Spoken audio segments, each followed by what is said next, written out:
श्री सच्चिदानंद सद्गुरु साईनाथ महाराज की जय। सद्गुरु श्री साईनाथुनि शरद बाबू जी की जय।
श्री सच्चिदानंद सद्गुरु साईनाथ महाराज की जय। सद्गुरु श्री साईनाथ शरद बाबू जी की जय। శ్రీ సాయినాథాయ నమః. శ్రీ సాయిబాబా సత్య చరిత్ర 23వ అధ్యాయం. నిన్నటి తరువాయి. కాకాసాహెబ్ దీక్షిత్ ఎంతో మేలిమి వన్నెగల బంగారం. అది బాబాకు తెలిసినప్పటికీ దాన్ని పుటం పెట్టకపోతే జనుల కళ్ళకి తృప్తి కలగదు. బంగారం మేలిమిదో లేక కల్తీదో గీటురాయిపై పరీక్షించకుండా అది మేలిమి అని లోకులు విశ్వసించరు.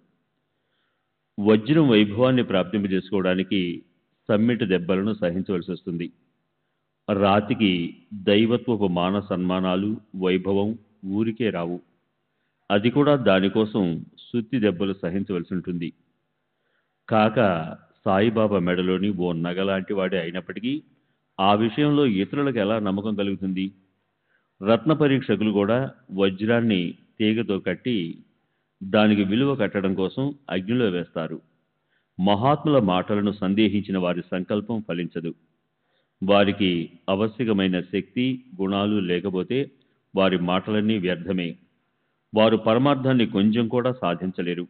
అయితే గురు వచనాలను, అభిప్రాయాలని వందనీయంగా అనుకునే వారి స్వార్థము, పరమార్థము ఈ రెండూ సఫలీకృతమవుతాయి. అయితే అందులో న్యూనత లేదా వక్రతను చూసేవారు అధఃపతనమవుతారు. గురుసేవ చేయడానికి తత్పరులై ఉండేవారు, గురువాజ్ఞ పట్ల ఆదర బుద్ధి ఉండేవారు వాటి గురించిన యోగ్యతలను గురించిన ఆలోచనను గురువు తలపైనే పెడతారు. గురువాజ్ఞకు వారు దాసులై ఉంటారు. వారికి స్వతంత్ర ఆలోచన ఉండదు. నిత్యము గురువచనాన్ని పాటించడంలో ఉత్సాహం ఉన్నవారు అది మంచా చెడా అని చూడరు. వారి చిత్తం సాయి నామస్మరణలోనూ, దృష్టి సాయి సమర్థుల చరణాల్లోనూ, వృత్తి సాయి ధ్యాన ధారణలోనూ, దేహాన్ని సాయి పనుల్లోనూ పెడతారు. గురువు ఆజ్ఞ అవటము, దాన్ని పాటించటము అనే ఈ రెండింటిలో ఒక క్షణం పాటు ఆలస్యాన్ని కూడా వారు సహించలేరు. ఎంత అద్భుతమైన లక్షణం! కాకాసాహెబ్ దీక్షిత్ సత్యము, ఔదార్యము, విశ్వాసం లాంటి సద్గుణాలను దృఢంగా పెట్టుకునేవారు. నిశ్చయంలో మహామేరు పర్వతం లాంటివాడు. మేక ప్రాణాలు తీసేయడానికి దాన్ని ఎలా చంపాలన్న ఆలోచనే అతనికి అంటలేదు. నిరపరాధి మేక చనిపోతుందని, దాని ఆత్మ తల్లడిల్లుతుందని, స్వచ్ఛమైన తన కీర్తికి బాధ కలుగుతుందని, తనకి మహాపాపం చుట్టుకుంటుందని ఈ ఆలోచనే అతనికి రాలేదు. ఆజ్ఞాభంగం లాంటి పాపం మరొకటి ఉండదు. ఆజ్ఞను వెంటనే అన్ని రకాలుగా పాటించడం లాంటి పుణ్యము ఉండదు. గురువు ఆజ్ఞ అన్నిటికన్నా గౌరవించదగ్గ యోగ్య నిర్ణయం అనిపించి అతనికి ఈ ఆజ్ఞను పాటించాలి అన్న విలక్షణ స్ఫురణ కలిగింది. అతనిది సహజంగా కుసుమ కోమల అంతఃకరణ అయినా కూడా మేక ప్రాణం తీయటానికి ఉద్యుక్తుడైనాడు. అప్పుడు కాకాసాహెబు సాటేవాడకు వెళ్ళి బాబా ఆజ్ఞ అనుసరించి శస్త్రాన్ని తెచ్చాడు. మేకను చంపడానికి కొంచెం కూడా వెనుకాడకుండా సిద్ధమయ్యాడు. అతని దేహంలో ప్రవేశించిన ఈ శౌర్యానికి కారణం గురువాజ్ఞను పరిపాలించాలన్న అతని నిశ్చయమే. కాక శస్త్రాన్ని చేతబట్టుకుని మనసును దృఢం చేసుకున్నాడు. అతను పవిత్రమైన బ్రాహ్మణ కులంలో జన్మించాడు. జన్మించిన నాటి నుండి అహింసా వ్రతాన్నే చేస్తున్నాడు. అలాంటి వాడికి ఇలాంటి సందర్భం వచ్చింది. అతని చేతులు హత్య చేయడానికి ఎలా ముందుకొస్తాయి? గురువాజ్ఞను పాటించాలని మళ్ళీ ఒకసారి అతను దృఢంగా నిశ్చయించుకున్నాడు. అయినప్పటికీ అతని గుండె దడదలా కొట్టుకుంది. ఒళ్ళంతా ముచ్చెమటలు పోశాయి. కాయ, వాచ, మనస కఠినమైన శబ్ద ప్రహారమే చేయని వారికి శస్త్ర ప్రహారం చేయవలసి వచ్చింది. సరే, అసంభవమైనదే సంభవించింది. గురు వచనాలను ఉపేక్షించిన వారికి అంతకంటే మరో దుర్దశ ఉండదు. వారి పూర్వజన్మ పుణ్యకర్మలు సమూలంగా నశిస్తాయి. శోభస్కరమైన ఏ నగల కన్నా కూడా మరింతగా శోభించేవి గురువాజ్ఞను పూర్తిగా పాటించడమనే సద్గుణాలే. ఇదే ఉత్తమ శిష్యుల చిహ్నం. గురువాజ్ఞను ఉల్లంఘించడం మహాపాపం. గురువాజ్ఞను పాటించడంలో ఒక క్షణం కూడా వృధా చేయకూడదు. ఆ ఆలోచనను ఆపేవారు, అభ్యంతర పెట్టేవారు దురదృష్టవంతులు, హతభాగ్యులు అని తెలుసుకోవాలి. వాళ్ళు మానవ రూపంతో ఉన్న కొమ్ములు లేని పశువులేనని తెలుసుకోవాలి. ఆజ్ఞను పాటించడానికి అది యోగ్యమైన వేళ అవునా కాదా అని, ఆజ్ఞ మంచిదా చెడ్డదా అని, దాన్ని వెంటనే చేయాలా లేక కొద్దిసేపు అయ్యాక చేసినా పర్వాలేదా అని చూడకూడదు. వెంటనే ఆజ్ఞను పాటించేవాడు తెలివిగలవాడు, ఆలస్యం చేసేవాడు దౌర్భాగ్యుడు. అప్పుడు దీక్షిత్ ఒక చేత్తో దోవతి గోచిని అంటే దోవతి ఒక కొసని రెండు కాళ్ల మధ్య నుంచి తీసుకుని వెనుక వైపున నడుముకు దోపి దాన్ని బిగించి రెండో చేత్తో శస్త్రాన్ని సవరించుకుని చొక్కా చేతిని పైకి లాక్కొని మేక ఉన్న చోటుకు వెళ్ళాడు. ఎంత అలౌకిక కృత్యం అని గ్రామంలోని లోకులందరూ ఆశ్చర్యపోసాగారు. కాకా మనసులోని దయ ఎక్కడికి పారిపోయింది? ఫకీరు బాబా జాతికి ముస్లిం, అతను మాంసాహారాన్ని తినేవాడు. కానీ అతను కూడా తల్లడిలే ఆ మేకను చంపడానికి, శస్త్రం పట్టుకోవడానికి సిద్ధపడలేదు. అలాంటి చోట కాకా సిద్ధమైనాడు. అసాధారణ మానవుడి హృదయం వజ్రం కన్నా ఎంతో కఠినము, సుమాల కన్నా ఎంతో కోమలంగా ఉంటాయన్న మాటలు ఎంతో నిజం. అప్పుడు చేత్తో కట్టెని గట్టిగా పట్టుకుని పైకెత్తి దీక్షిత్ బాబాతో ఇలా అన్నాడు, బాబా, దీన్ని చంపేయమంటారా? ఒకసారి నాకు చెప్పండి. నిజానికి శస్త్రధారణ చేయడం దుఃఖితులను రక్షించడం కోసమే. అలాంటి శస్త్రంతోనే నిరపరాధి మేకను చంపడం ఎలా? అయితే గురుసేవ చేస్తున్నప్పుడు ప్రాణాన్ని వెచ్చించడానికి సంకోచం ఎందుకు? అయినప్పటికీ హడావిడిగా మేకను చంపబోతుంటే దీక్షిత్ హృదయంలో దయ ఉప్పొంగింది. కత్తి పట్టుకున్న అతని చేయి ఆగిపోయింది, ముందుకు రాలేదు. అప్పుడు ఇక చంపేశాయి, అలా చూస్తావే అన్న బాబా చివరి ఆజ్ఞను విని దెబ్బ వేసేందుకు ఉత్తేజం కలిగి అతను కత్తి పట్టుకున్న చేతిని విసురుగా పైకెత్తాడు. మేకకు మరణ సమయం ఇప్పుడొచ్చింది. అయితే అదే క్షణంలో దాన్ని రక్షించే దేవుడు దాన్ని కరుణించాడు. ఇప్పుడు నిశ్చయంగా మేకను కొడతాడన్న విషయం గమనించి సాయి జనని చివరి వరకు ఆగితే అనర్థం జరుగుతుందని, అరే పోనీ అలాగే ఉండని, కాకా ఆపు, చెయ్యి వెనక్కి తీసుకో, ఎందుకురా ఈ క్రూరత్వం? బ్రాహ్మడివి ఉండి ఇలా హింస చేయడానికి నీ మనసుకు బాధ అనిపించడం లేదా అన్నారు. అది విని కాక కత్తి కింద పడేశాడు. చిన్న పెద్ద అందరూ ఆశ్చర్యపోయారు. మేక ప్రాణ సంకటం నుంచి తప్పించుకుంది. బాబా గురుభక్తి మహిమను ఎంతో ఎత్తైన శిఖరం మీద పెట్టారు. కాకా కత్తిని కింద పడేసి బాబాతో అన్నదాన్ని శ్రద్ధగా వినండి. బాబా, మీ అమృత వాక్కులే మాకు ధర్మశాస్త్రాలు. మాకో మరో ధార్మిక ఆచరణ లేదా నియమం తెలీదు. మాకు సిగ్గు శరము లేవు. గురువాజ్ఞను పాటించడమే మా వాస్తవిక స్వరూపం. ఇదే మాకు వేదశాస్త్రం. గురువు ఆజ్ఞ పూర్ణంగా పాటించడమే శిష్యుల శిష్యత్వం. ఇదే మా భూషణం. గురువాజ్ఞను అనాదరించడమే అన్ని విధాల దోషదాయకము, నింద్యము. గురువాజ్ఞను పాటించడం వల్ల మేము సుఖిస్తామా లేక దుఃఖిస్తామా అన్న పరిణామం అంటే మాకు లెక్కలేదు. అదృష్టంలో ఎలా ఉంటే అలాగే జరుగుతుంది. భారమంతా పరమేశ్వరునిదే. బాబా, మాకు ఒకటే తెలుసు, మీ నామాన్ని నిత్యము గుర్తుంచుకోవాలి. మీ స్వరూపాన్నే కళ్ళలో నింపుకోవాలి. రాత్రింబవళ్ళు మీ ఆజ్ఞను పాటించాలి. హింస గురించి అహింస గురించి మాకు తెలియదు. మమ్మల్ని తరింపజేసేది సద్గురు చరణాలే. వారు ఎందుకు ఆజ్ఞాపించారన్న ఆలోచనని మా మనసుల్లోకి మేము రానియము. దీన్ని అన్ని పద్ధతుల్లో పాటించడమే మా కర్తవ్యం అని మాకు తెలుసు. గురువాజ్ఞ స్పష్టంగా ఉన్నప్పుడు అది యోగ్యమా అయోగ్యమా, లాభమా హానికరమా అన్న ఆలోచనతో గురుసేవ నుంచి తప్పించుకునే శిష్యులు అధఃపతనమవుతారని నాకు తెలుసు. గురువు ఆజ్ఞను ఉల్లంఘించడమే జీవుడికి అధఃపతనం. గురువు ఆజ్ఞను పూర్తిగా పాటించడమే ముఖ్యమైన ధర్మాచరణ. మా చిత్తం సదా గురు చరణాల్లోనే నిమగ్నమై ఉంటుంది. ఆ పనిలో మా ప్రాణాలు పోయినా దాని గురించి మాకు లెక్కలేదు. గురువు ఆజ్ఞే మాకు అన్ని రకాలుగా గౌరవించదగిన నిర్ణయం. దాని పరిణామం లేదా అంతం ఆయనకే తెలియాలి. మాకు అర్థం లేదా అనర్థం ఈ రెండు తెలియవు. మాకు మా స్వహితం పరహితం తెలియవు. మాకు కేవలం గురువాక్యం సిద్ధింపజేయటం మాత్రమే తెలుసు. అదే మా పాలిటి పరమార్థం.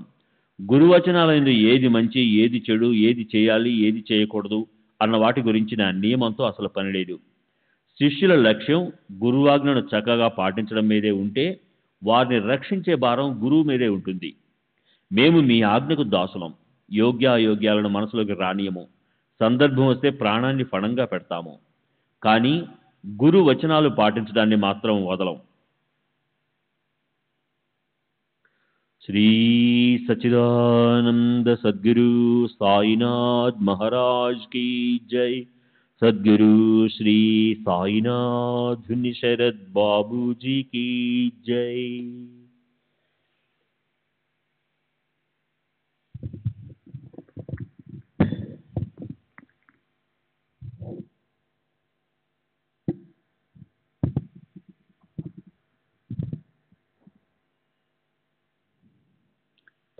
మాకు అర్థం, కీర్తి, సత్తా, సంపత్తి ఇత్యాదుల నుంచి లభించే సుఖము లేదా అనర్థము, గొప్ప సంకటం ఈ రెండూ తెలియవు. మాకు మా స్వహితం పరహితం తెలియవు. మాకు కేవలం గురు కార్యం సిద్ధింప చేయటం మాత్రమే తెలుసు. అదే మా పాలిట పరమార్థం. గురువచనాల ముందు ఏది మంచి, ఏది చెడు, ఏది చేయాలి, ఏది చేయకూడదు అన్న వాటి గురించిన నియమంతో అసలు పని లేదు. శిష్యుల లక్ష్యం గురువాజ్ఞను చక్కగా పాటించడం మీదే ఉంటే వారిని రక్షించే భారం గురువు మీదే ఉంటుంది. మేము మీ ఆజ్ఞకు దాసులం. యోగ్యాలను మనసులోకి రానియము. సందర్భం వస్తే ప్రాణాన్ని పణంగా పెడతాము. కానీ గురువచనాలు పాటించడాన్ని మాత్రం వదలము. మూల స్వభావత ఎంతో దయాశీలత గలవాడు రాయిలా కఠినం అయ్యాడు.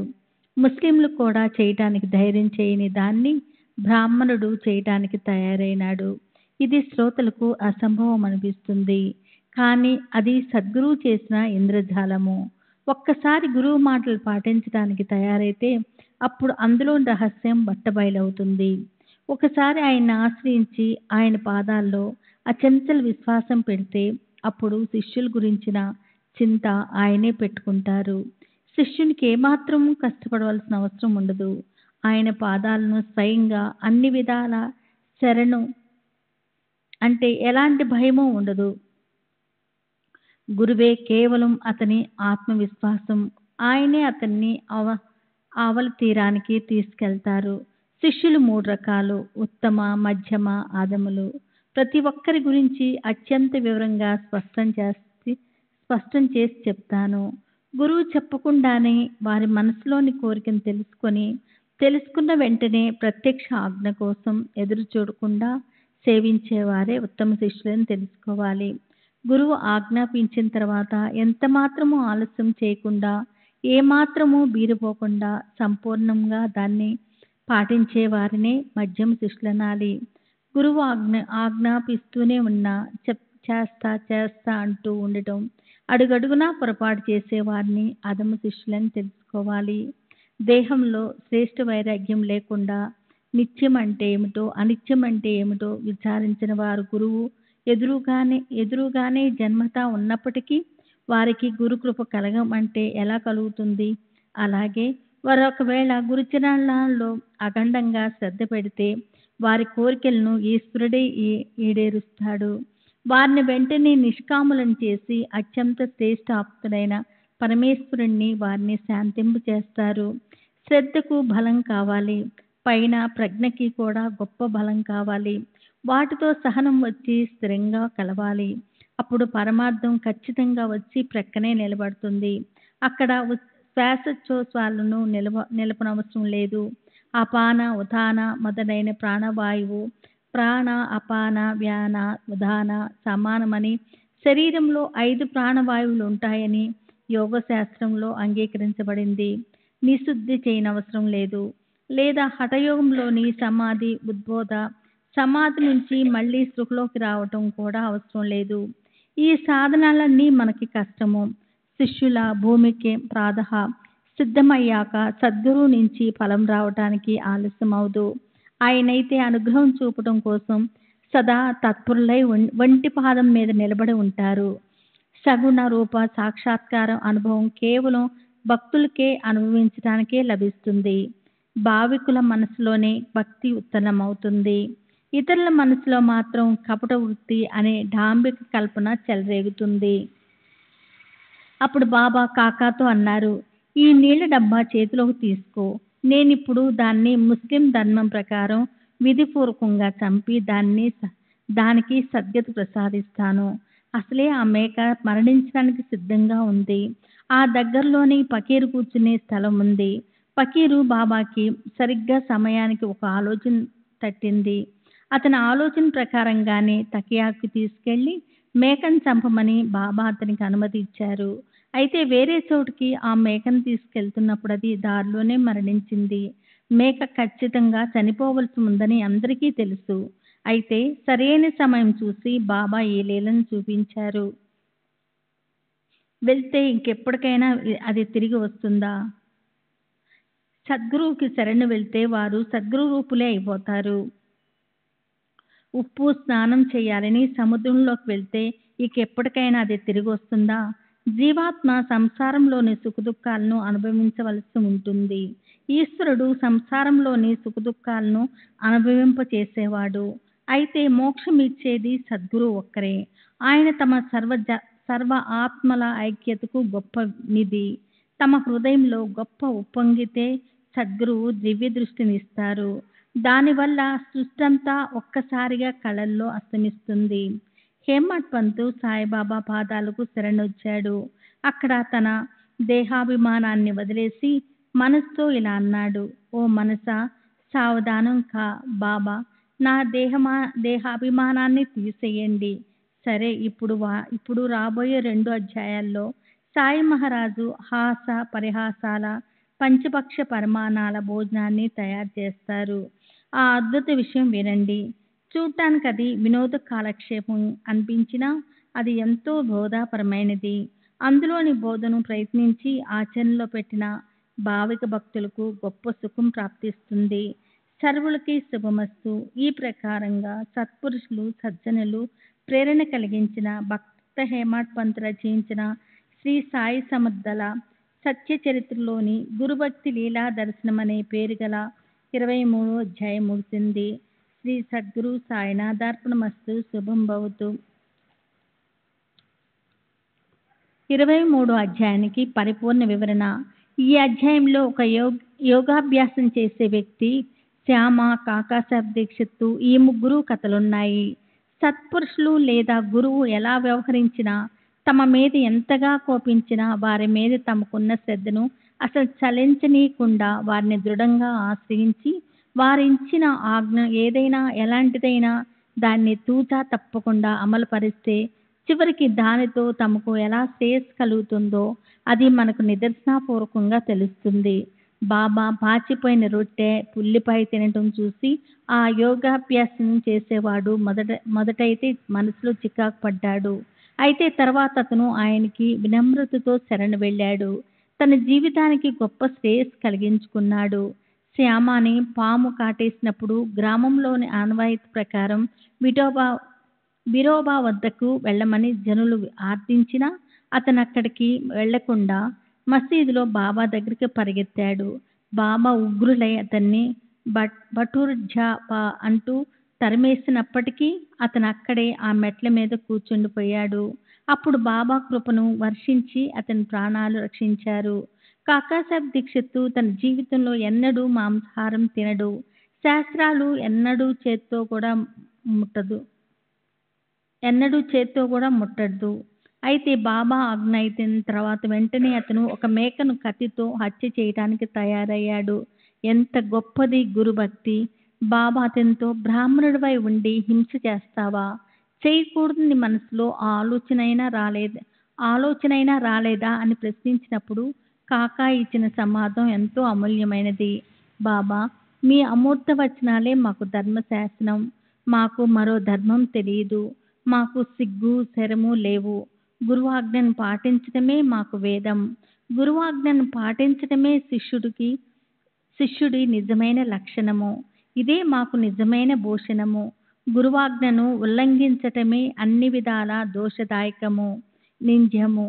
మేము మీ ఆజ్ఞకి దాసులము. గురువాజ్ఞను పాటించడం యోగ్యమా కాదా అన్న ఆలోచన మా మనసులోకి రానియము. అవసరపడితే ప్రాణాలనైనా పణంగా పెడతాము. కానీ గురువు మాటను పాటించడం మాత్రం మానము.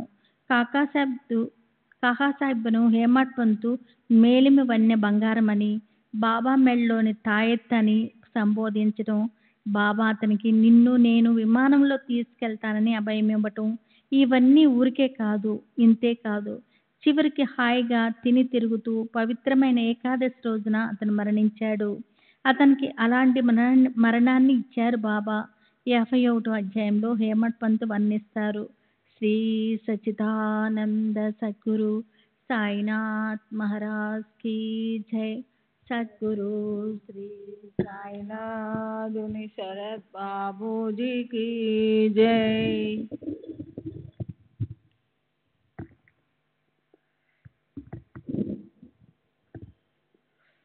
రైలు బండిలో ఓ బల్ల మీద మేమిద్దరం కూర్చొని సాయి సమర్థుల గురించిన మాటల్లో లీనమై ఉన్నప్పుడు అతను వెంటనే విమానం ఎక్కాడు.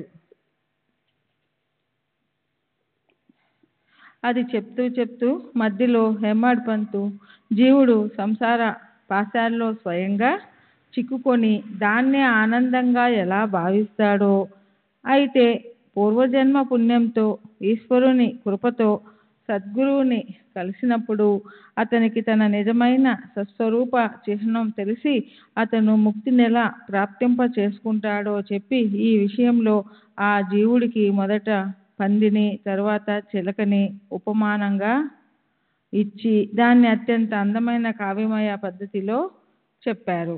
అదెంతో చిన్నదిగా విపరీతమైన దుర్వాసనతో ఉన్న గుంట అయినప్పటికీ పంది సంశయరహితంగా దాన్ని అత్యంత శ్రేష్టమైన సుఖంగా భావిస్తుంది. చిలుక మానవుడి జీవాత్మలది ఒకేలాంటి పద్ధతి. ఒకరు దేహంలోనూ మరొకరు పంజరంలోనూ బంధింపబడి ఉంటారు. చిలుకకి స్వతంత్రం ఉన్నప్పటికీ దానికి పారతంత్రమే బాగున్నట్లు అనిపిస్తుంది. బావిలో ఉండే కప్పలాగా ఆ చిలుకకి కూడా పంజరంలోనే తనకి పూర్తి సుఖమున్నట్లు అనిపిస్తుంది. స్వతంత్రంలోని ఆనందం దానికి తెలీదు. విషయ ఆసక్తుడైన జీవుడు కూడా అంతే. పంజరంలోని బంగారు కమ్మిని పట్టుకున్న పాదాల పట్టు సడల నివ్వకుండా తలక్రిందులు అయినప్పటికీ అది నాకు బాగుంటుంది. పంజరం నుంచి బయటికి పోతే ఈ సుఖం నాకు దొరకదు. దానిమ్మ గింజలు నాకెంతో ఇష్టమైన పచ్చిమిరపకాయల ఆహారం అప్పుడు నాకెక్కడ దొరుకుతాయి? నేనే నా సుఖాన్ని పోగొట్టుకుంటాను. అయితే ఆ చిలుకకి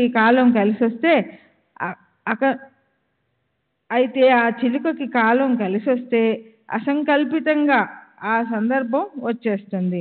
ప్రేమ దాన్ని తట్టినప్పుడు ఆ సామర్థ్యంతో దానికి అనుపాపలు తెరుచుకుంటాయి.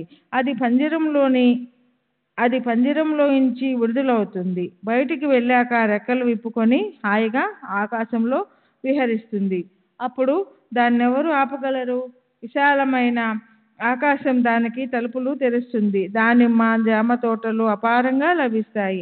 ఆకాశంలో స్వేచ్ఛగా ఎగరడానికి ముక్తి లభిస్తుంది. అది నిజమైన స్వాతంత్రాన్ని దోచుకుంటుంది. జీవాత్మ కూడా అదే స్థితిలో ఉంటుంది. ఈశ్వరుని కృప, గురు అనుగ్రహం ఈ రెండు ప్రాప్తిస్తే సంసార బంధనాల నుంచి ముక్తి, స్వతంత్రంలో ఉన్న ఆనంద అనుభవం ఈ రెండు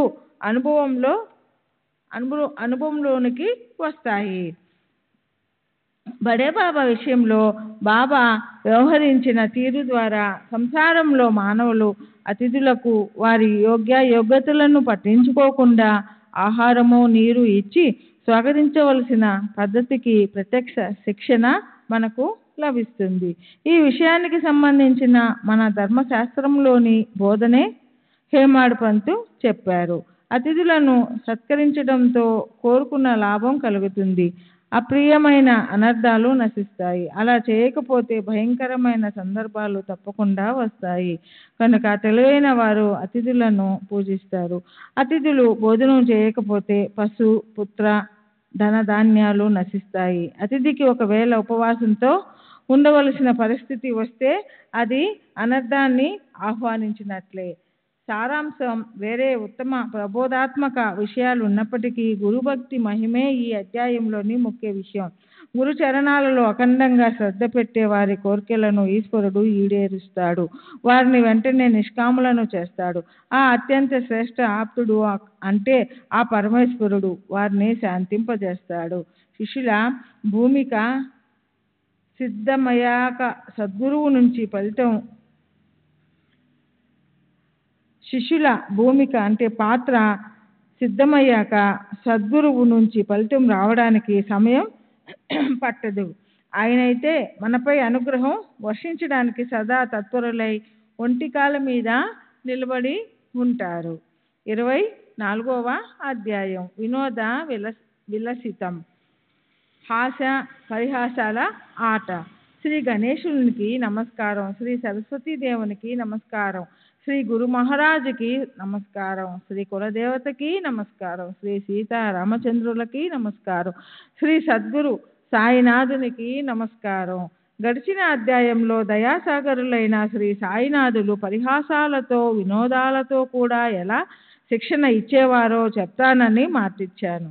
చెప్తాను అన్నది నేను అనే అహంకారం. నేను అన్నది వదిలేసి సద్గురు చరణాలకు శరణు వెళ్ళాలి. అప్పుడు కథ తనంత తానే చెప్పబడుతుంది. శ్రోతలు దీన్ని ఆదరపూర్వకంగా వినండి. నిరంతరం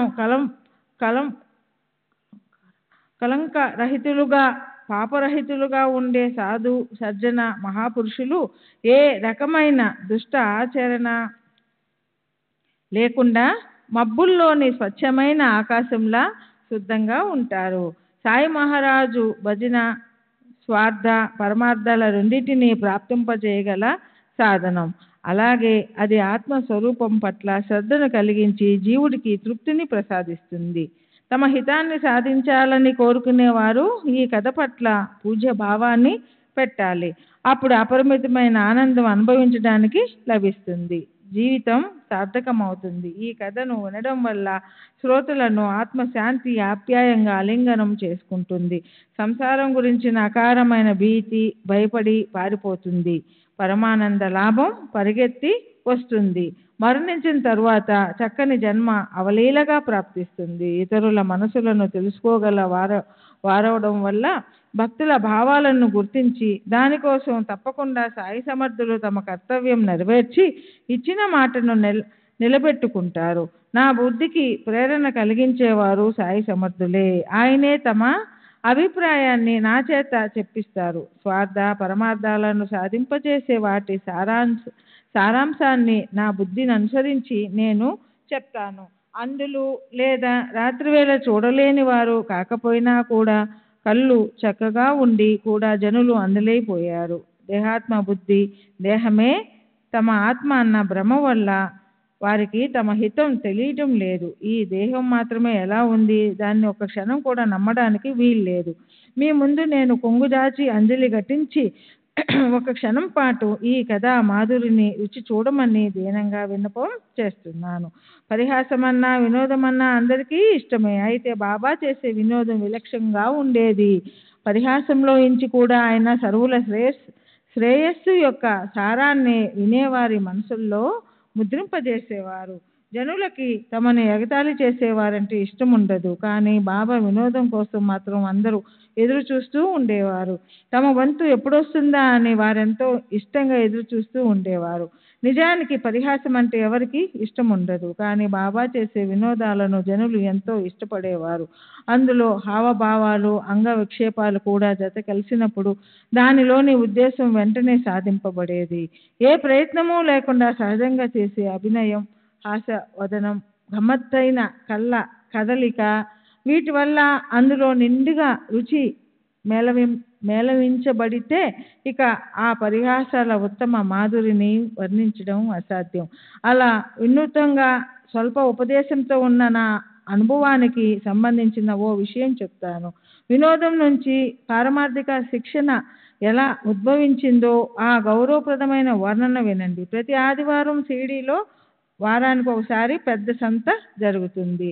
ఆరు బయట డేరాలు వేసి క్రయ విక్రయ వ్యవహారం నడుస్తుంది. అప్పుడు అక్కడే దారి పక్కన కూరగాయలు కుప్పలు కుప్పలుగా పోసి ఉంటాయి. నూనె తమలపాకులు అమ్ముకునే వారి సముదాయం 4 వీధుల కూడలిలో కూర్చొని ఉంటుంది. అలా ఒక ఆదివారం మధ్యాహ్నం నేను బాబా వద్ద ఆయన పాదాలు నొక్కుతూ కూర్చున్నప్పుడు ఓ అద్భుతం జరిగింది. మధ్యాహ్నం పూట జరిగే ఆ దర్బారు ఎప్పటిలాగానే బాగా కిక్కిరిసిన జనంతో నిండిపోయింది. అందులోనూ అది ఆదివారం సంత రోజు అవడం వల్ల విపరీతంగా జనులు వచ్చేసి పట్టరానంత రద్దీ అయిపోయింది. బాబాకి ఎదురుగా కుడివైపున కూర్చొని తలంచుకొని నామస్మరణ చేస్తూ నేను మెల్లమెల్లగా ఆయన పాదాలు నొక్కుతున్నాను. మాధవరావు ఎడమవైపు, వామన్రావు కుడివైపు, శ్రీమన్ గోపాలరావు భూటి తను ఎప్పుడూ కూర్చునే చోట కూర్చొని ఉన్నారు. కాకాసాహెబ్ దీక్షిత్ కూడా అక్కడే కూర్చొని ఉన్నాడు. ఇంతలో మాధవరావు నవ్వుతూ, ఏమిటి అన్నాసాహెబ్, ఈ గింజలు ఇక్కడ ఇరుక్కుపోయి కనిపిస్తున్నాయి ఏమిటి అన్నాడు.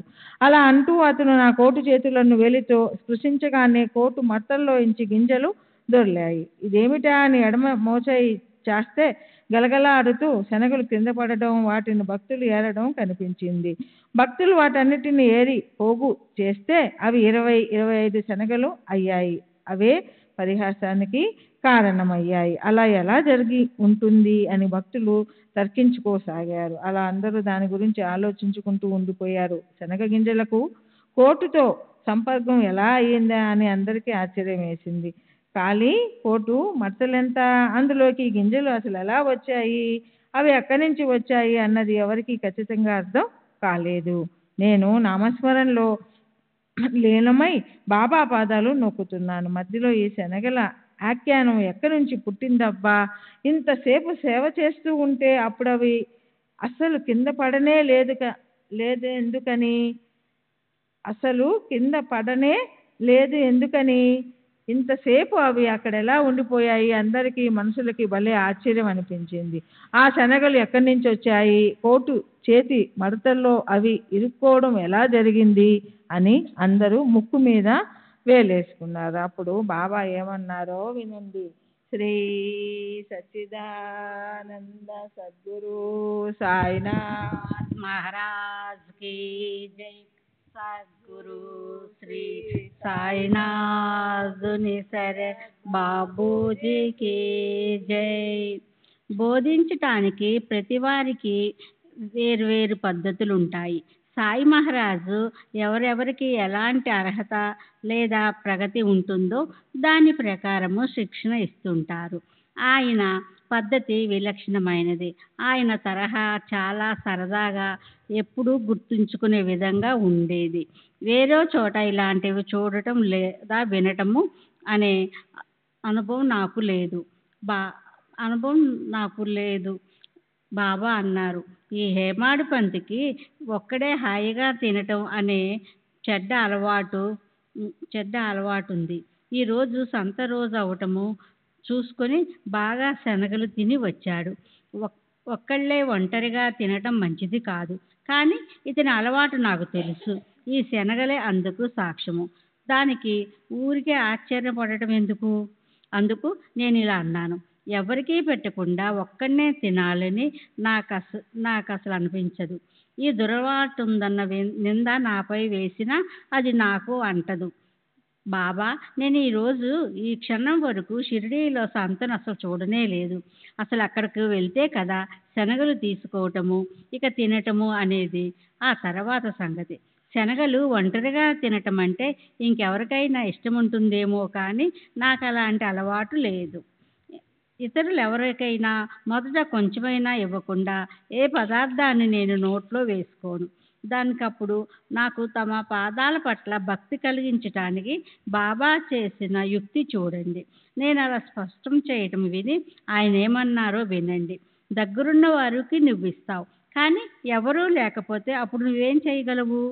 నేను మాత్రం అలాంటి పరిస్థితిలో ఉంటే ఏం చేస్తాను? మరి నువ్వు నన్ను గుర్తు తెచ్చుకోవా? నేను నీ దగ్గర లేనా? నాకు ఒక్క ముద్దైనా ఇస్తావా? ఈ ప్రకారంగా శనగలు నిమిత్తంగా చేసుకుని బాబా ఒక శాశ్వత తత్వాన్ని ముద్రించారు. ఇంద్రియాధిష్టాన దేవత, ఇతర దేవతలు, ప్రాణపానాది పంచప్రాణాలు, గర్భపత్యాది పంచాంగులు వీటిని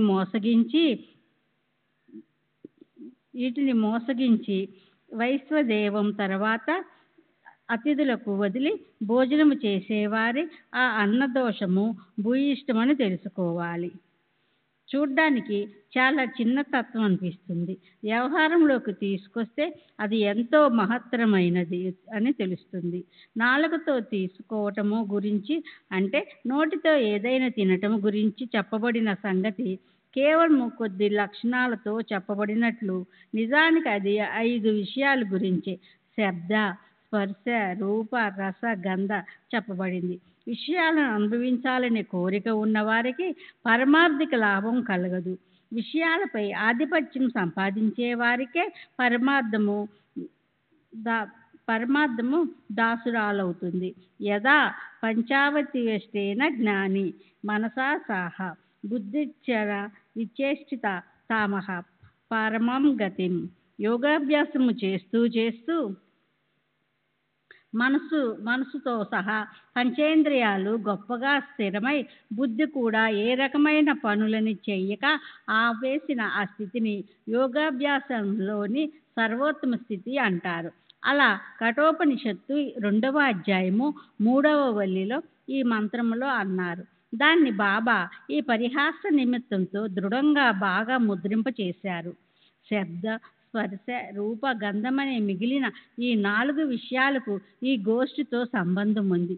ఇవి చూపించి ప్రస్తుతము కథతో వాటిని మేళవించిన బాబా ఈ వ్యాఖ్యానం ఎంతో ప్రబోధాత్మకం. బాబా అన్నారు, మనసు, బుద్ధి మొదలైన ఇంద్రియాలు విషయాలను అనుభవించాలని ఉబలాటపడినప్పుడు భక్తులు మొదట నన్ను స్మరించాలి. అప్పుడు ఆ విషయాలు మెల్లమెల్లగా నాకే అర్పణమైపోతాయి. ఇంద్రియాలు విషయాలు లేకుండా ఉండటం అనేది ఎన్నటికీ సంభవించదు. అయితే వాటిని ఒకవేళ గురుచరణాలకు అర్పిస్తే వాటి వల్ల ఆసక్తి సహజంగా తక్కువ అవుతుంది. ఏదైనా ఇచ్చ ఉత్పన్నమైనప్పటికీ దాన్ని ఆ విషయంలో పెట్టుకోవాలి. కోపము వస్తే నాపైనే కోపించాలి. అభిమానము, దురాగ్రహము ఇత్యాదులు కూడా భక్తులు నా పాదాలకే సమర్పించాలి. కామ, క్రోధ, అభిమానము మొదలైన వృత్తులు ఒకవేళ తీవ్రంగా చెలరేగి వచ్చినప్పటికీ వాటిని ఒక్క నాకే గురిపెట్టి సూటిగా వదలండి. ఈ ప్రకారంగా క్రమంగా అలా మనోవృత్తులను శ్రీహరి నశింపచేస్తాడు. కామ, క్రోధ, అభిమానాలనే విషపూరిత త్రికూటాలు తరంగాలను గోవిందుడు దూరము చేస్తాడు. అంతేకాక ఈ క్షుబ్ధ మనోవృత్తులు నా స్వరూపంలో లయమవుతాయి, లేదా అవి నా స్వరూపంగానే అయిపోతాయి, నా వద్ద శాంతిస్తాయి. అలా అలవాటైతే మనోవృత్తి తానే శక్తిహీనమవుతుంది. కాలము గడిచే కొద్దీ అది నిర్మూలించబడి మనోవృత్తి శూన్యమవుతుంది. గురువు అన్ని వేళ దగ్గరే ఉన్నారన్న భావన మనసులో దృఢంగా ఉన్నవారికి విషయాలు ఆ ప్రకారంగా ఎన్నటికీ బాధ కలిగించవు. అలాంటి చక్కటి భావన నాటుకున్న చోట సంసార బంధనాలు విడిపోయినట్లు తెలుసుకోవాలి. ప్రతి విషయంలోనూ గురువు ప్రకటమైనట్లయితే లేదా విషయాల రూపంతో గురువు స్వయంగా నటించినట్లయితే అప్పుడు విషయానుభవాలను ఎంత స్వల్పంగా తీసుకున్నా అప్పుడు బాబా ఎంతో దగ్గరలో ఉన్నారన్న భావన మూలంగా ఆ విషయాలు అనుభవించడానికి యోగ్యమైనవా అయోగ్యమైనవా అన్న ఆలోచన మనసులో చెలరేగుతుంది. యోగ్యమైన విషయాలు సహజంగా అణిగిపోతాయి. వ్యసనపరులైన భక్తులు వ్యసనాలు తొలగిపోయి దృఢ అభ్యాసంతో మనసు మూలంలో వెళితే సేవింపదగని విషయాలను అనుభవించటం వారికి ఇష్టమనిపించదు. అప్పుడు వారి విషయాల ఆధీనంలో తీసుకోవడానికి తత్పరులవుతారు. వేదాలు ఈ సమస్త నియమాలకి మూలస్థానం. అందులోని నియమాలను అనుసరించి వారి విషయాలను సేవిస్తారు. విసంగంలాగా ప్రవర్తించరు. అలా మనసుకి అభ్యాసమైతే విషయాలు గురించిన ఆలోచన క్షీణిస్తుంది. గురుభజనలో ప్రీతి ఉత్పన్నమై శుద్ధ జ్ఞానమనే అంకురము మొలకెత్తుతుంది. తర్వాత శుద్ధ జ్ఞానము పెరిగిందంటే దేహబుద్ధి అనే బంధనము తెగిపోతుంది. అప్పుడు అదే బుద్ధి అహం బ్రహ్మలో నేనే బ్రహ్మ అంటే పరమేశ్వరుని అన్న ఆలోచనలో మునిగి అనేక రకాలుగా సుఖం ప్రాప్తిస్తుంది. ఈ దేహము క్షణభంగం అయినప్పటికీ దానివల్ల పరమ పురుషార్థము సాధ్యమవుతుంది.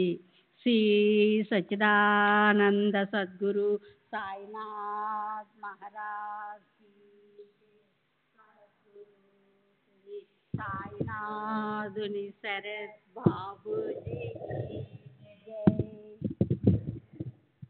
ప్రత్యక్షంగా మోక్షం కన్నా కూడా శ్రేష్టమైన భక్తి యోగం లభిస్తుంది. నిజమైన భక్తులు భక్తి సుఖం ముందు మోక్షాన్ని సదా తుచ్చంగానే భావిస్తారు. తుకారాం మహారాజ్ అంటారు, దేవా, నీ మోక్షం ఎంత దుర్లభమైనా అది నీ వద్దే ఉంచుకో. ఆ మధురిలో నాకు ఆసక్తి లేదు. నాకు భక్తిపైనే ప్రీతి. వేరే అభంగంలో ఆయన భక్తి కోసం దైవాన్ని నన్ను గర్భవాస సౌఖ్యంలో పడేయి అని విన్నపం చేసుకుంటాడు. ఏకనాథ్ మహారాజ్ కూడా ఇలా అంటారు, మళ్ళీ మళ్ళీ పుట్టి పండరిపురాన్ని చూస్తాను. 4 పురుషార్థాలకి పైనుంటుంది ఆ 5వ పురుషార్థం మెట్టు. భక్తి యోగానికి సాటి ఏదీ లేదు. భక్తి తరహా అలౌకికంగా ఉంటుంది. గురుసేవతో కృతార్థు జీవితంలో మనం సాధించవలసినది సాధించడం. వారికే దానిలోని మర్మం చక్కగా తెలుస్తుంది. వారే పరమార్థాన్ని ప్రాప్తింప చేసుకుంటారు. గురువు, దేవుడు వీరిలో భేదం చూసేవారు మొత్తం భాగవతమంతా చదివినా భగవంతుణ్ణి చూడనే లేరు. సంపూర్ణంగా రామాయణాన్ని చదివినా రాముడికి సీత ఏమవుతుందో వారికి తెలియదని తెలుసుకోవాలి. కనుక వేరు అన్న భావంతో చూడడం మానేసి గురువు, దేవుడు ఒక్కటే అని తెలుసుకోవాలి. దోషరహితమైన గురుసేవ లభిస్తే అప్పుడు విషయాల పట్ల లాలస సమూలంగా నశిస్తుంది. చిత్తం శుద్ధంగా పాపరహితంగా అవుతుంది. పవిత్రము, తేజోమయము అయిన ఆత్మస్వరూపం ప్రకటమవుతుంది. మనసులో ప్రబల ఇచ్చ కలిగితే అప్పుడు శనగలు తీయడం అనేది బాబా చేతిలో పని. అంతేకాదు, రెప్పపాటులో ఆయన దానికంటే కూడా విలక్షణమైన లీలను చూపగలరు. లోకంలో ప్రసిద్ధమైన కనికట్టు చేసే గారడీవాడు కేవలం కడుపు నింపుకోవడం కోసం ఎముక ముక్క తిప్పి ఆకర్షణతో మొహంలో పడేసే పదార్థాలను సృష్టిస్తాడు. అయితే సాయినాథులు అలౌకికమైన గారడీవారు. ఆయన ఆట ఎంత సమర్థవంతం! మనసుకు అనిపిస్తే ఒక్క క్షణంలో లెక్కలేనన్ని శనగలు తీయగలరా ఆయన. అయితే ఈ కథాసారం ఏమిటో మనం విచారిద్దాం. పంచ విషయాల్లో దేన్నైనా సరే బాబా లేకుండా సేవించరాదన్న శిక్షణని మనసుకి ఇస్తే అప్పుడు ఇచ్చిపుచ్చుకునే వ్యవహారాల్లో ప్రతిసారి సాయి చరణాలే గుర్తొస్తాయి. నియమానుసారం విషయ సేవనం చేయటం పైనే ఉంటుంది లక్ష్యం. శుద్ధ బ్రహ్మ యొక్క సహుణమూర్తి కళ్ళ ఎదుట ఖచ్చితంగా ఉంటుంది. భక్తి, ముక్తి, విరక్తి ఉదయిస్తాయి. పరమ శ్రేష్ఠ అవస్థ అంటే మోక్షప్రాప్తి అవుతుంది. అనురాగ కాంతి కిరణాలను మానవాళిపై విసిరే బాబా రూపాన్ని కళ్ళతో చూస్తే సంసారంలోని ఇచ్చ, వాసనలు నశించిపోతాయి. ఐహిక సుఖాలు, స్పృహ అస్తమించి మనసుకు తృప్తి లభిస్తుంది. ఓవీలను గుర్తుకు తెచ్చుకుందామంటే గుర్తురావు. కానీ తిరహలి ముందు విసరటానికి కూర్చున్నప్పుడు అవి గుర్తుకొస్తాయి. అలాగే శనగ గింజలు అంటే శనహల తమాషా చెప్తుంటే సుధాముడి కథ గుర్తొచ్చింది. బలరాముడు, శ్రీకృష్ణుడు, సుధాముడు విద్యాభ్యాసం కోసం గురువు సాందీపుని ఆశ్రమంలో ఉన్నప్పుడు కృష్ణ బలరాములను అరణ్యంలో నుంచి కట్టెలు కొట్టుకురావడం కోసం పంపించారు. గురుపత్ని ఆజ్ఞతో కృష్ణుడు, బలరాముడు అరణ్యానికి బయలుదేరారు. ఆమె వారి వెనుక సుధాముణ్ణి పంపింది. అతనికి గురుపత్ని శనగలిచ్చి అరణ్యంలో తిరుగుతుంటే ఆకలేస్తుంది. అప్పుడు ఈ శనగలు ముగ్గురు తినండి అని చెప్పింది. తరువాత అరణ్యంలో కృష్ణుడు సుధాముణ్ణి కలిసినప్పుడు అతనితో అన్నా దాహమేస్తుంది అన్నాడు. అయితే సుధాముడు శనగలు గురించి మాట్లాడలేదు. పైగా కృష్ణుడితో ఏమన్నాడో వినండి. శ్రీ సచ్చిదానంద సద్గురు సాయినాథ్ మహారాజ్ కీ జై. సద్గురు శ్రీ సాయినాథ్ నిసరత్ బాబూజీకి. పరగడుపున అంటే కడుపులో ఆహారం తీసుకోకుండా నీళ్లు తాగకూడదు. కొంచెం విశ్రాంతి తీసుకో, అప్పుడు నీళ్లు తాగుదువు గాని. అప్పుడు సుధాముడు ఈ శనగలు తిను అని అనలేదు. తరువాత కృష్ణుడు సుధాముని తొడ మీద విశ్రాంతి కోసం ఒరిగాడు. అప్పుడు కృష్ణుడి కళ్ళు మూతలు పడటం చూసి సుధాముడు శనగలు తినడం మొదలుపెట్టాడు. అప్పుడు కృష్ణుడు మేలుకొని ఇలా అన్నాడు, అన్నా ఏమిటి తింటున్నావు? ఏమిటో చప్పుడవుతుందే. అప్పుడు సుధాముడు ఇలా సమాధానమిచ్చాడు, ఇక్కడ తినటానికేముంది? చలికి పళ్ళు టకటకమంటున్నాయి. నోటితో విష్ణు సహస్రనామం కూడా స్పష్టంగా ఉచ్చరించలేకపోతున్నాను. సుధాముడిచ్చిన ఆ సమాధానం విని సర్వానికి సాక్షి అయిన పరాత్పరుడు సర్వశ్రేష్ఠ పరమాత్మ కృష్ణుడిలా అన్నాడు, అవును నిజమే, నాకు కూడా అలాంటి కలే వచ్చింది. ఒకరి వస్తువు మరొకరు తింటుంటే అతన్ని మొదటివాడు ఏమిట్రా తింటున్నావని అడిగాడు. దానికి అతను సమాధానమిచ్చాడు, తినటానికేముంది, మట్టి. దానికి వాగ్దేవత తథాస్తు అంది. అరే ఇది స్వప్నమే కదా అన్నా, నన్ను వదిలేసి నీవెప్పుడు ఏమీ తినవు కదూ, ఏం తింటున్నావు అన్న ప్రశ్న కూడా నేను స్వప్నంలో ఉండే అడిగాను. పూర్వాశ్రమంలో సుధాముడికి కృష్ణుడి లీల తెలిసి ఉంటే అతని వల్ల ఈ పొరపాటు జరిగి ఉండేది కాదు. దాని పరిణామాన్ని అనుభవించవలసి ఉండేది కాదు. ఆ పరిణామం మాత్రం సాధారణమైందా ఏమిటి? 18 విశ్వాల్లో అత్యంత దారిద్ర్యాన్ని అతను అనుభవించవలసి వచ్చింది. కనుక ఒంటరిగా తినేవారు ఈ విషయాన్ని గుర్తుపెట్టుకోవాలి. సాక్షాత్తు కృష్ణ పరమాత్మకి స్నేహితుడైన సుధాముని లాంటి భక్తుడు నీతిని కొంచెం పక్కకి తప్పటం వల్ల, అంటే సదాచార నియమాన్ని కొద్ది ప్రమాణంలో ఉల్లంఘించటం వల్ల అతను సంసారంలో తీవ్రమైన దెబ్బ తిన్నాడు. కానీ అదే సుధాముడు ఆ తరువాత తన భార్య కష్టార్జితంతో లభించిన పిడికెడు అటుకులను కృష్ణుడికి ప్రేమతో అర్పించటంతో కృష్ణుడు ప్రసన్నచిత్తుడై అతన్ని ఐశ్వర్యంతో తృప్తిపరిచారు. సరే, ఇప్పుడు బోధన కలిగించే మరో విషయాన్ని చెప్తాను. మొదట అది పరిహాసం వల్ల కలిగే ఆనందంతో సుఖాన్ని ఇస్తుంది. తరువాత చివరగా అది ముఖ్యంగా ఉపదేశాన్ని ఇస్తుంది. కొందరికి పారమార్థిక ఉపదేశం ఇష్టమవుతుంది, కొందరు తర్కం యొక్క యుక్తివాదాన్ని ఇష్టపడతారు. అయితే కొందరికి హాస్య పరిహాసాలు బాగుంటాయి. మొత్తానికి అందరికీ ఆనందంలో మునకలు వేయాలన్న కోరిక ఉంటుంది. ఈ విషయంలో కూడా ఒక హాస్యమే ఉంది. ఒక ఆమె ఒక వ్యక్తి మొండిపట్టు పట్టారు. దాంతో సాయి దర్బారులో పోట్లాట జరిగింది. అయితే ఏ రకమైన కళంకము అంటకుండా అది సమసిపోయింది. ఈ కథ కూడా గొప్ప రసభరితమైంది. శ్రోతలని గొప్ప ఆనందంలో ముంచేస్తుంది.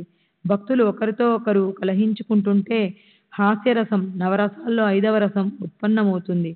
భక్తుడు దామోదర ఘనశ్యాం ఇంటి పేరు బాబరే, కానీ అన్నా చించనీకర్ అనే పేరే ప్రచారంలో ఉండేది. అతనికి బాబా మీద అపరిమితమైన ప్రేమ. అతని స్వభావం కలహపూరితంగా, కఠినంగా, మొరటుగా ఉండేది. అతను ఎవరినీ లెక్క చేసేవాడు కాదు. అది యోగ్యంగాని అయోగ్యంగాని అతడు స్పష్టంగా, బాహాటంగా, ఏమాత్రం మొహమాటం లేకుండా నిక్కచ్చిగా మాట్లాడేవాడు. దాని పరిణామం హితకరమైనదా అహితకరమైనదా అని పట్టించుకునేవాడు కాదు. అన్నా స్వభావం ఎంత కఠినమో అతనంత సజ్జనుడు, సత్వగుణం కలవాడు. అతని తల మీద గుళ్లతో నిండి పేలేందుకు సిద్ధంగా ఉన్న తుపాకీ ఉందా అన్నట్లుండేది. దాని చెవిలో ప్రేలుడు పదార్థాన్ని పెట్టగానే వెంటనే మంటలు చెలరేగేవి. ఏ పనైనా సరే అతను హడావిడిగా చేస్తుండేవాడు. అందులో వాయిదా వేయటం అనేదే ఉండేది కాదు. ఎవరిని లక్ష్యం చేసేవాడు కాదు. అందరితో నిర్మోహమాటంగా వ్యవహరించేవాడు. ఎప్పుడైనా నిప్పుని చేత్తో పట్టుకోవచ్చునేమో గాని అన్నా మాత్రం అంతకన్నా ఎక్కువగా మండిపడుతుండేవాడు. అలా ఉన్నప్పటికీ అతని స్వభావం ఎంతో నిష్కపటంగా ఉండేది. అందుకే సాయిబాబాకి అతనంటే ఎంతో ప్రేమ.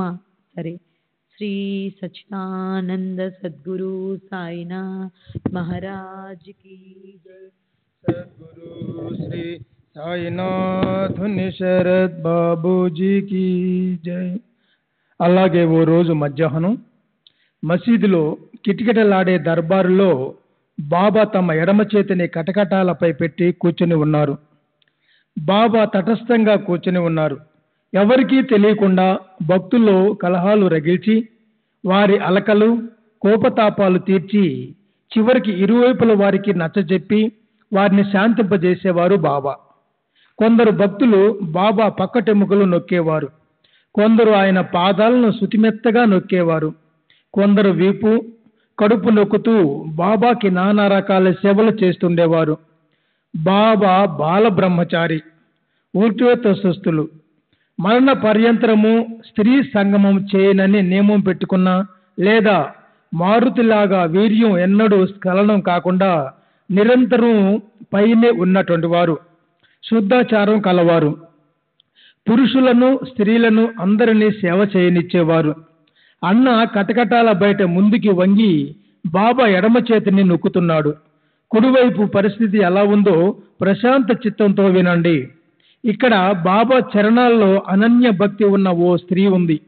ఆమెను బాబా ఆయి, అమ్మ అని పిలిచేవారు. ఇతరులు ఆమెను మావషి బాయి అంటే పిన్ని అనేవారు. ఆమె అసలు పేరు వేణుబాయి, ఇంటి పేరు కౌజిల్కి. ఆమెకు సాయి చరణాల్లో చెప్పలేనంత గౌరవభావం ఉండేది. అన్న వయసు 50 దాటి ఉంటుంది. బోసి నోరు. మావసిబాయి కూడా వయసు పైబడిన వానిదే. వాళ్ళిద్దరి మధ్య ఓ గొడవ వచ్చి పడింది. అన్న తన భార్యతో సహా బాబా సేవ చేస్తున్నారు. మావసిబాయి వితంతువు. బాబా కడుపుని చంకలి కింద 2 పక్కల నొక్కుతుంటే ఆయన ఉచ్ఛ్వాస నిశ్వాసలో నిలబెట్టలేక రొప్పుతున్నారు. మావుషీబాయి మనసు నిర్మలమైనది. సాయిబాబా సేవ చేయటానికి ఆమె తన శక్తినంతా ఖర్చు పెడుతుంది. 2 చేతులు కలిపి బాబా కడుపుని ఆమె మర్దన చేయసాగింది. వెనక వీపు నుంచి ముందు పొట్ట వరకు బాబాని 2 చేతులతో పట్టుకొని మజ్జిగ చిలుకుతున్నట్లు ఆమె మర్దన చేయసాగింది. బాబా కూడా ఆ ఊ అనటం లేదు. తమకేమీ బాధ లేనట్లు ఉన్నారు. ఆ నొక్కటం కూడా చాలా విలక్షణ పద్ధతిలో ఉంది. వీపుకి కడుపు అంటుకుపోతోంది. ఇదంతా మావుషీబాయికి బాబా మీదున్న ప్రేమే అయినప్పటికీ చూసేవారి మనసుల్లో మాత్రం బాబా శరీరానికి ఏం బాధ కలుగుతుందో అనిపించింది. దయే కలిగింది. అయితే తమ మీదున్న నిష్కపట ప్రేమను చూసి బాబా కూడా భక్తులు తమను నిరంతరం గుర్తుంచుకొని వారి శ్రేయస్సును కలగాలని ఆ అనుపమ సేవను స్వీకరించేవారు. మనకు సత్పురుషుల సహవాసం లభించడానికి మనదేమంత గొప్ప తపశ్చర్యని. అయితే సాయియే దీనులను నిశ్శంశంగా ప్రేమించేవారు. ఆయన భక్తులను ఉపేక్షించరు. ఆమె ఓ ఒత్తు ఒత్తటంతో ఎంతటి నేర్పు! బాబా కింద పైన కదిలిపోతున్నారు. మావుషీబాయి కూడా అలానే ఊగిపోతోంది. ఇది నిజంగా అద్భుతమైన సేవా పద్ధతి. అన్న ముందుకు వంగిపోయి ఉన్నాడు, కానీ కదలటం లేదు. ఆ స్త్రీ తన సేవలో ఎంతో లీనమైపోయింది. అందువల్ల ఆమె ముఖం కిందకి మీదికి కదులుతోంది. అప్పుడేం జరిగిందో చూడండి. సాయి సేవ అనే ఆనందంలో కడుపు మర్దిస్తూ పైకి కిందికి కదులుతున్నప్పుడు ఈ స్త్రీ ముఖం అన్న ముఖం ఎదురుగా వచ్చింది. సమయం చూసి అసలే గొప్ప హాస్యోస్పరకం గల మావుషీబాయి ఇలా అంది, ఏంటి అన్నా ఈ సరసం? నన్ను ముద్దివ్వమంటున్నావా? తల నెరిసిపోయిన నీకు నన్ను ముద్దు పెట్టుకోవటానికి సిగ్గనిపించటం లేదు? మావుషీబాయి అలా అనగానే అన్న తన చొక్కా చేతిని పైకి మడుచుకొని, నేనంత ముసలివాణ్ణా? మరీ అంత మూర్ఖున్నా? పిచ్చివాణ్ణా? నువ్వే మొహంలో మొహం పెట్టి నాతో కయ్యానికి తయారయ్యావు. బాబాకి ఇద్దరి పట్ల మనసులో ప్రేమ ఉంది. వాళ్ళు తగులాడుకోవటం చూసి ఇద్దరిని శాంతింపజేయటానికి ఆయన ఒక మంచి యుక్తి చేశారు. ఆయన ప్రేమగా ఇలా అన్నారు, అరే అన్నా, ఊరికే ఎందుకలా గొడవ చేస్తున్నావు? తల్లిని ముద్దు పెట్టుకోవటంలో తప్పేముందిరా? అది విని ఇద్దరూ తమ మనసుల్లో సిగ్గుపడ్డారు. పరిహాసపు మాటలు తమ వద్దే ఉండిపోయాయి. ప్రేమపూర్వకమైన హాస్యం ఉవ్వెత్తున ఎగిసింది. పరిహాసం అందరికీ ఇష్టమే. చూడబోతే ఇది చాలా చిన్న విషయం, కానీ మర్మాన్ని తెలుసుకున్న శ్రోతలు దీన్ని మాధురిని రుచి చూస్తారు.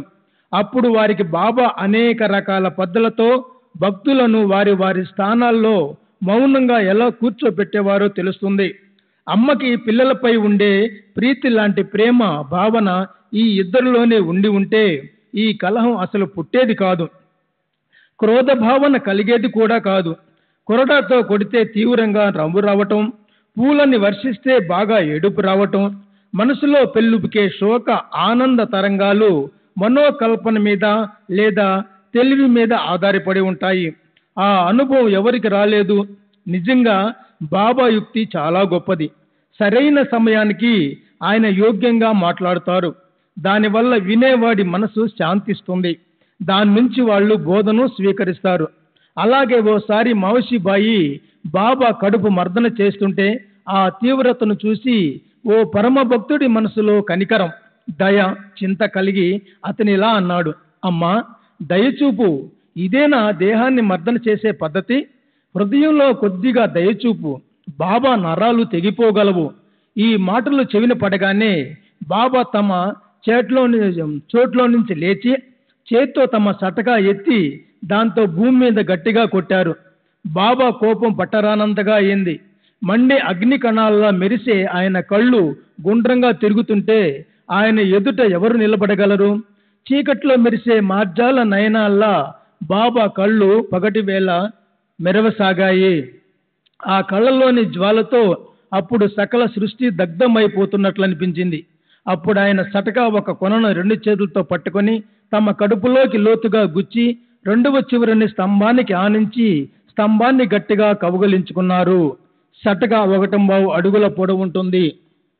అది పూర్తిగా కడుపులోకి పోయి కడుపు పగిలిపోయి బాబా ప్రాణానికే ముప్పు వస్తుందా అనిపించింది. శ్రీ సచ్చిదానంద సద్గురు साईनाथ महाराज की जय।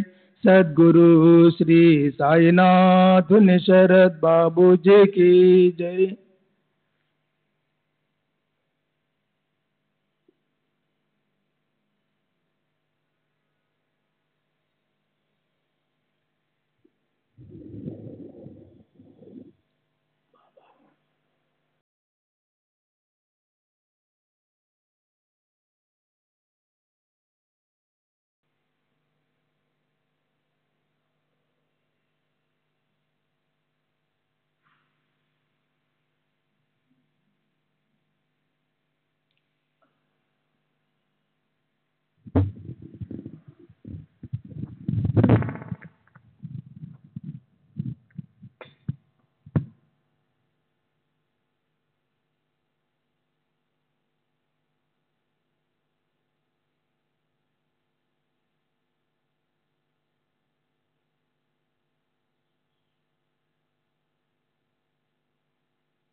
श्री सच्चिदानंद सद्गुरु साईनाथ महाराज की जय।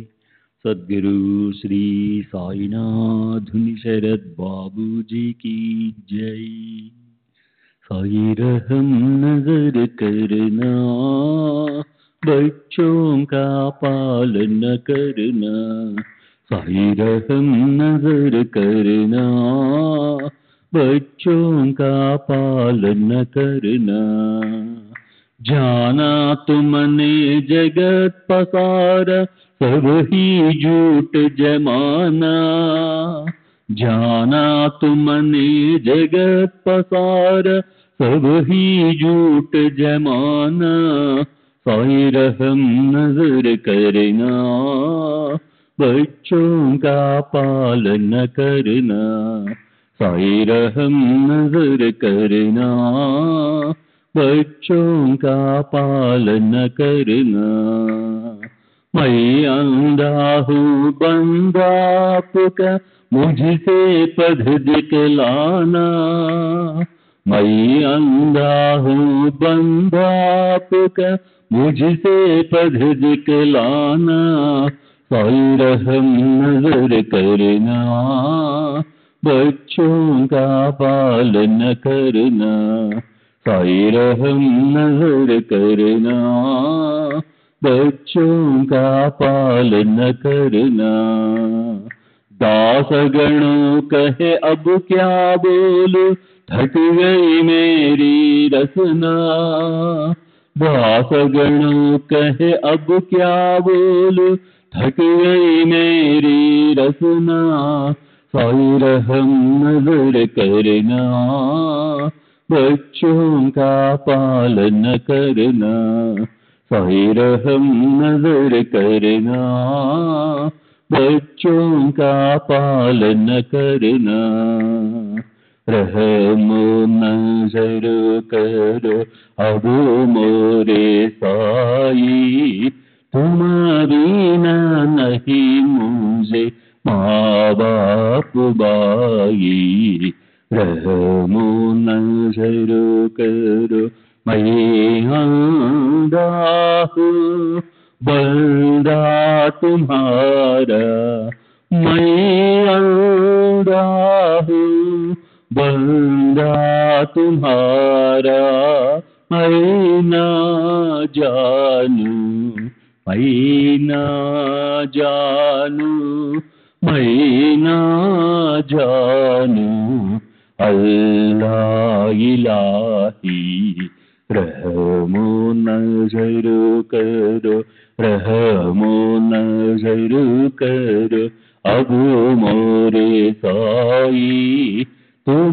बिना नहीं मुझे माँ बाप बाई रहमो नजर करो काली जमाना मैंने गमाया काली जमाना मैंने गमाया साथी आखिर का साथी आखिर का साथी आखिर का तुम बिना कोई रहमो नजर करो रहमो नजर करो अब मोरे साई तुम बिना नहीं मुझे माँ बाप बाई रहमो नजर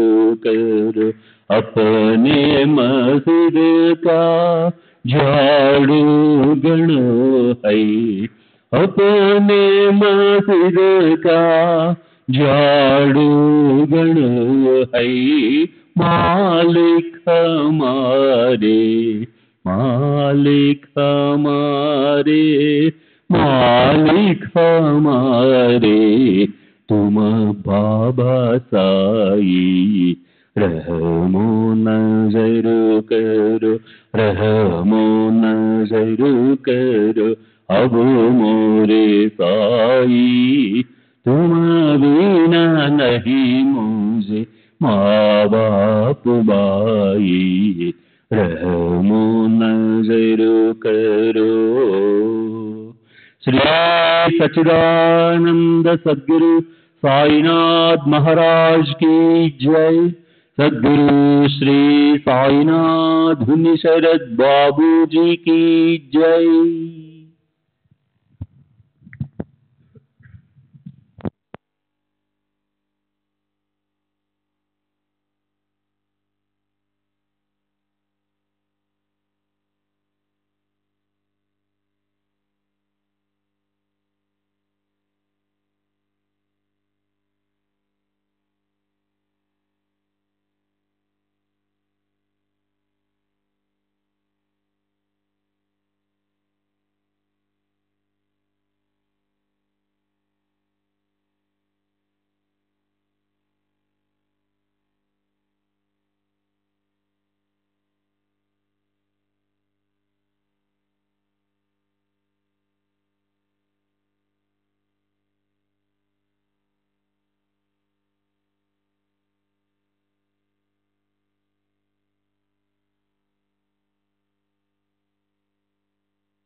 श्री सच्चिदानंद सद्गुरु साईनाथ महाराज की जय। सद्गुरु श्री साईनाथुनि शरद बाबू जी की जय।